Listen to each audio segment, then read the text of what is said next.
Assalamualaikum, jumpa lagi dengan channel kami Nurul Denis. Sebelumnya terima kasih untuk teman-teman yang sudah subscribe di YouTube kami, dan yang belum subscribe silahkan di subscribe yang di bawah ini ya, supaya bisa berbagi informasi mengenai negeri Ottoman. Nah, jadi hari ini hanya sedikit menjelaskan tentang ada pernyataan dari teman-teman yang di FB, kemudian ada juga saya lihat itu di grup Indonesia Turki atau grup FB juga ya.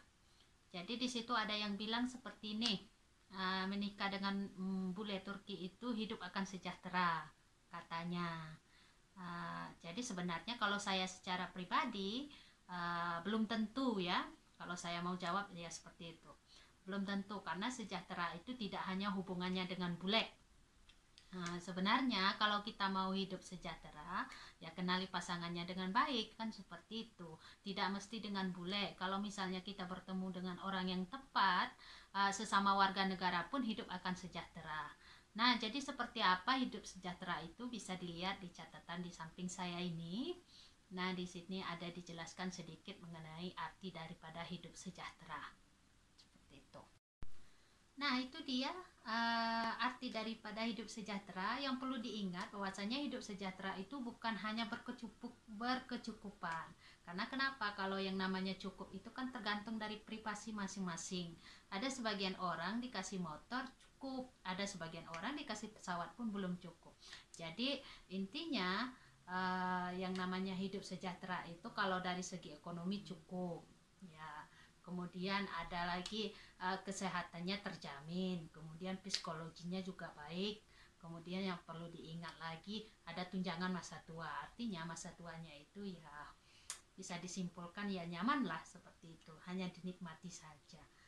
Nah, yang perlu kita bahas yang pertama itu mengenai kecukupan, karena memang kalau menikah dengan warga negara Turki atau pria Turki ya rata-rata kalau memang laki-lakinya mandiri, mereka setelah menikah itu beberapa hari setelah menikah itu memang langsung pindah rumah. Ada yang sewa, seperti kami juga sama ya, ada yang sewa, bahkan kalau ada orang kaya ya beli rumah baru, kan seperti itu. Jadi ketika pindah rumah itu semuanya dibeli, mulai dari perabotan dibeli, mulai dari kulkas, mesin cuci piring, segala macamnya dibeli memang. Nah, ada juga yang cicilan seperti itu, karena memang di sini memang sekarang ini jarang yang mau tinggal dengan mertua. Karena kenapa? Di Turki ini terkenal dengan mertuanya banyak atur. Jadi suka-suka atur menantu, seperti itu. Nah, dari segi kecukupan. Nah, ada sebagian tidak cukup dengan itu. Nah, seperti itu.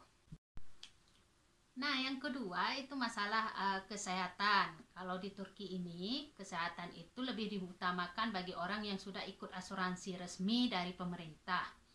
Nah, kalau misalnya suami ikut asuransi, kita juga artinya kita juga termasuk dalam asuransi tersebut.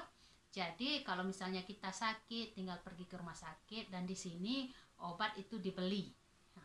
Nah, kalau kita punya asuransi, harganya lebih murah atau cuman sekitar 50% dibandingkan harga biasa, seperti itu. Nah, kemudian mengenai psikologi, nah ini tergantung pribadi masing-masing. Nah, kalau misalnya psikologi ini kan biasanya berpengaruh dengan aktivitas sehariannya atau apa yang dialaminya ya, seperti itu kan. Kalau misalnya dapat suaminya bulenya baik, ya otomatis psikologi istrinya juga baik, kan seperti itu. Kalau dapat bulenya yang pemabuk, ya jelas-jelas psikologinya juga tidak terjamin. Jadi itu yang perlu diingat. Jadi sejahtera itu bukan dari segi berkecukupan saja. Kemudian yang perlu diingat satu lagi mengenai tunjangan hari tua, nah atau pensiun ya. Nah, untuk warga negara Turki, pensiun tidak hanya berhubungan dengan abdi negara. Jadi misalnya kalau PNS, kalau kita di Indonesia itu yang utama pensiun itu PNS, ada polisi, ada tentara ya. Tapi kalau di Turki ini semua boleh ikut, boleh mengajukan pensiun dengan catatan ikut asuransi resmi dari pemerintah. Jadi tidak mesti PNS semua, yang kerja jualan, yang Bahkan di sini tukang sapu pun dapat pensiun dengan catatan ikut asuransi seperti itu. Nah, jadi sangat berbeda seperti Indonesia. Nah, untuk pensiun untuk yang menikah dengan campuran seperti saya ini, suami bule, kemudian saya warga Indonesia, dan sekarang pun saya masih warga Indonesia. Saya cuman memiliki KTP izin di sini, bukan KTP resmi ya. Jadi untuk yang istrinya tidak dapat apa-apa untuk pensiun. Nah, yang perlu diingat, tidak dapat apa-apa kecuali si istri ini mau pindah warga negara misalnya, dan itu saya mau pindah warga negara Turki. Nah, itu harus diurus dan urusannya itu tidak gampang. Kemudian saya juga bisa dapat dengan catatan punya anak seperti itu.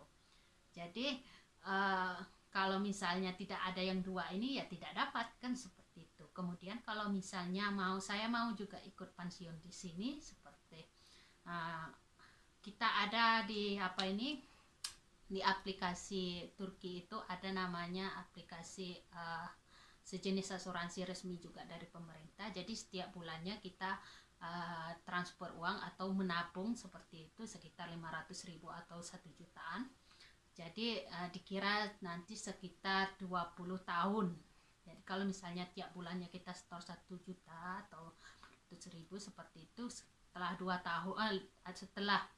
tahun nanti kita bisa juga ikut pensiun. Nah, catatannya tidak terlalu banyak dibandingkan dengan warga negara Turki. Nah, itu saja. Nah, itu saja singkat penjelasan dari kami. Intinya, kalau mau hidup sejahtera tidak ada hubungannya dengan bule. Ya, mau bule Australia, mau bule Inggris, mau bule Amerika, ya terserah ya, seperti itu. Jadi sebenarnya kalau mau hidup sejahtera itu yang pastinya kenali dulu calonnya baik-baik, kemudian tipe orangnya seperti apa, tanggung jawab keluarganya seperti apa, seperti itu. Jadi tidak hanya dari segi berkecukupan, karena memang di sini kalau menikah dikasih semua, dan itu pun tidak mudah, harus kita bayar juga ya kan, harus kita cicil atau segala macam. Nah, itu dia penjelasan singkat dari kami. Artinya kalau mau hidup sejahtera tidak ada hubungannya dengan bule. Karena kenapa? Sejahteranya seorang istri itu kan tergantung dari perlakuan daripada suaminya. Jadi jangan berpikir yang hidup dengan bule itu sejahtera semua. Tidak seperti itu. Jadi yang punya pacar-pacar bule nih ya, saran saya telitilah dengan baik. Jangan cuma hanya lihat gantengnya saja, karena di negara ini pemabuk, penjudi, pencuri juga tak kalah ganteng dengan Shah Rukh Khan. Jadi itu saja. Terima kasih, semoga bermanfaat. Assalamualaikum.